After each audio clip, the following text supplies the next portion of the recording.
From AccuWeather.com, this is AccuWeather Daily, a brief host-read article. It's weather news in a nutshell. Well, those heading outdoors for Halloween festivities and trick-or-treating through the end of the week will have a mixed bag of weather conditions to contend with, depending on which part of the country you live in. Sort of like Reese's Cups in some places, candy corn in others. In the Northeast, you can expect damp and blustery conditions as a storm advancing out of the Tennessee Valley and into the Northeast from the middle to latter part of the week will usher in a swath of drenching rain and showers. This steady wave of moisture will accompany widespread highs in the 40s and the 50s throughout the interior Northeast. Cities along the mid-Atlantic coast and portions of southern New England, such as Philadelphia and New York City, will have slightly warmer weather, with highs in the 60s on Thursday. By Friday, temperatures will be a few degrees lower. By the late afternoon and evening hours Thursday, AccuWeather real field temperatures will range closer to the 30s and 40s across the Northeast, but they are expected to dip even lower by Friday afternoon as winds pick up behind the storm. Winds Thursday and Friday will be noticeable throughout the Northeast, especially paired with the lower temperatures.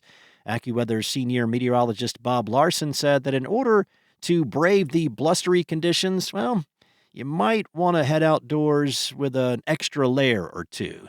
In the central and western U.S., there is good news for those heading out for Halloween parades and trick-or-treating across the plains later this week, as the weather will be generally calm in comparison to the Northeast.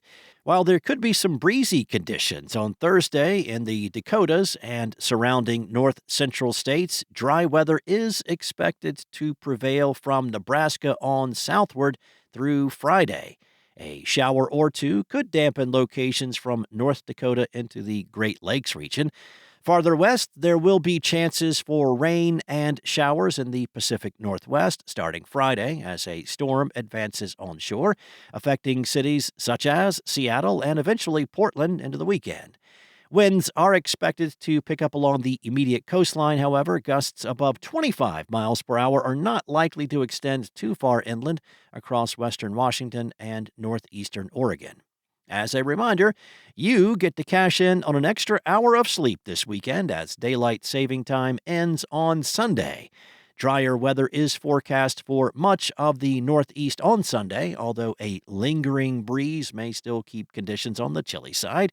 Meanwhile, to the southeast, forecasters are monitoring a storm that may be positioned along the Gulf Coast by the latter half of the weekend, with waves of rain and thunderstorms. Elsewhere, lingering showers and mountain snow will taper off across parts of the Northwest by the end of the weekend.